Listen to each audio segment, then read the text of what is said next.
Dan pagi hari ini kita membahas sisi lain sejarah epidemi HIV dan AIDS di Indonesia bersama Yayasan Kemitraan Indonesia Sehat. Dan narasumber kita yang sudah terhubung secara virtual ada Dr. Adi Sasongko, Kepala Badan Pengawas YKIS, dan juga Mas Bram, orang dengan HIV yang sudah bersedia hadir dan membagikan pengalamannya ya dengan kita di siaran pagi hari ini. Anda bisa bergabung dengan Ruang Publik KBR untuk berkomentar atau bertanya kepada narasumber kita lewat telepon bebas pulsa di 0800 245 7893, WhatsApp di 0812 118 8181, dan Anda juga bisa menyimak siaran Ruang Publik KBR lewat YouTube di channel Berita KBR. Baik, Mas Bram, tadi sebelum jeda sudah ada pendengar kita yang bergabung ya, Jimmy, yang bertanya seputar apa sih yang dirasakan ketika terdiagnosa HIV positif gitu. Merasakan sakit atau gimana badannya? Boleh diceritakan, Mas Bram? Oke, thank you ya untuk Jimmy yang udah mau nanya. Aku akan sharing sedikit. Jadi karena aku kan tadi cerita tuh karena sebelumnya aku udah pernah tes PCT dan pada saat di 2016 Agustus itu aku didiagnosa positif HIV. Nah, um, yang aku rasa sebenarnya nggak ada apapun yang aku rasa, tapi karena uh, pada saat itu memang udah jadwal aku untuk tes PCT per 3 bulan rutin, jadi ya aku tahu status tanpa aku dalam kondisi ngedrop ataupun mengalami fase AIDS kayak gitu, karena posisiku masih sangat baik-baik aja pada saat itu. Oke, baik. Nah, Dokter Adi juga mungkin bisa menjelaskan nih Iya, seputar tes yang tadi disebutkan oleh Mas Bram ya untuk iya, mengecek kondisi kita apakah kita positif atau negatif HIV. Ini kapan iya, sebaiknya orang melakukan tes itu dan ini tesnya seperti apa sih? iya, betul. Terima kasih. Senang sekali Mas Bram bisa cerita pengalamannya ya. Jadi yang pertama harus kita pahami dulu bahwa dalam infeksi HIV itu ada 2 tahap perkembangan atau perjalanan penyakit ya. Tahap yang pertama adalah tahap HIV positif ya. Pada tahap HIV positif ini tidak ada gejala-gejala yang khas ya. Bahkan tidak ada pengaruh terhadap kondisi kesehatan, dalam arti secara fisik tidak ada pengaruh, secara intelektual tidak ada pengaruh, secara produktivitas kerja juga tidak ada pengaruh ya. Jadi yang ada pada tahap ini adalah dalam darah ada virus HIV. Nah, masalahnya dengan tiadanya gejala seperti kita tahu, seperti misalnya penyakit-penyakit lain ya, demam, sakit ini, sakit itu, dan sebagainya, maka kalau yang bersangkutan tidak melakukan tes, maka dia tidak sadar, tidak tahu kalau di dalam darahnya, di dalam tubuhnya ada virus HIV. Akibatnya apa? Akibatnya penyakit berjalan terus dan akhirnya bisa masuk ke tahap akhir. Tahap akhir itu yang kita sebut sebagai AIDS, ya.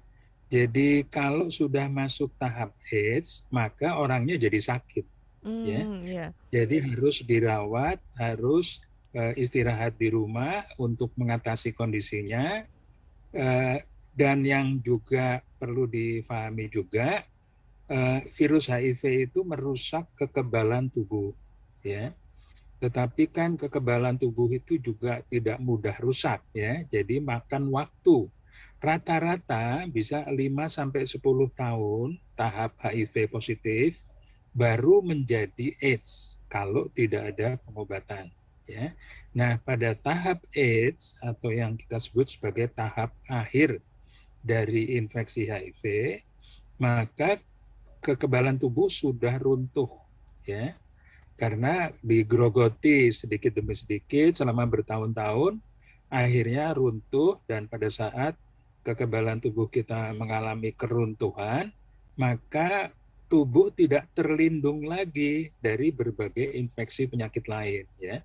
Sehingga pada tahap AIDS ini terjadilah berbagai infeksi pada orang dengan HIV tadi yang tidak diobati, yang tidak tahu tadi ya. Jadi misalnya terjadi komplikasi infeksi tuberkulosis ya, terjadi infeksi jamur pada rongga mulut dan kanker kulit di sekujur tubuhnya gitu ya. Ini untuk menyebut beberapa saja di antaranya ya. Mhm. Jadi ini semua tahap AIDS ini bisa dicegah ya.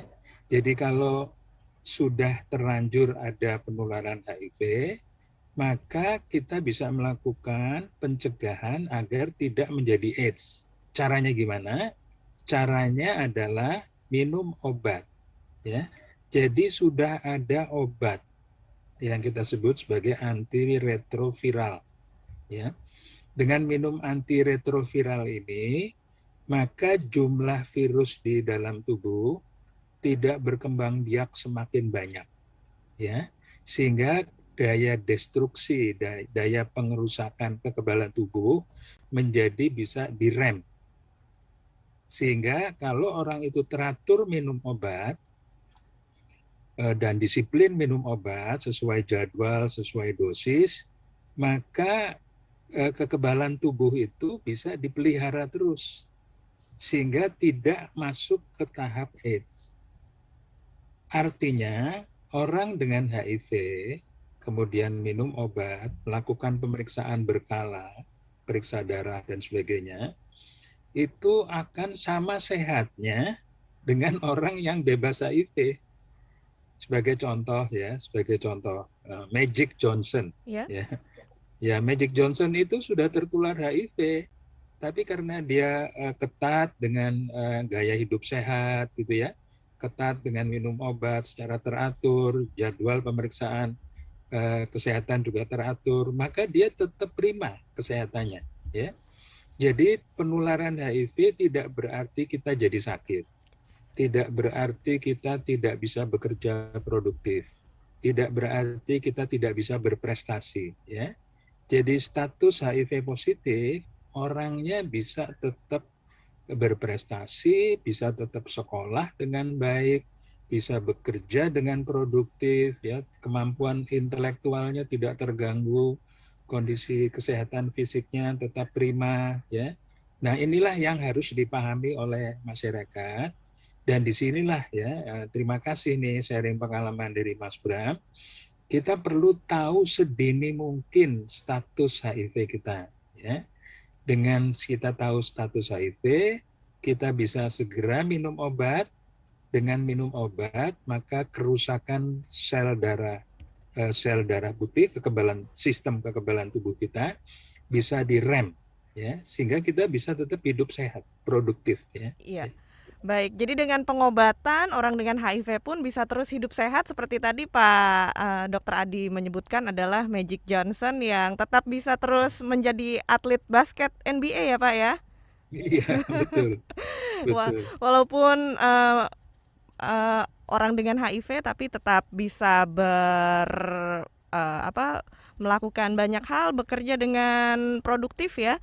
Dan kalau Mas Bram juga boleh diceritakan seputar pengobatan yang dilakukan ini setelah didiagnosa positif HIV, langsung saat itu juga diberi pengobatan ya. Hingga saat ini terus melakukan pengobatan. Boleh diceritakan pengalaman pengobatannya?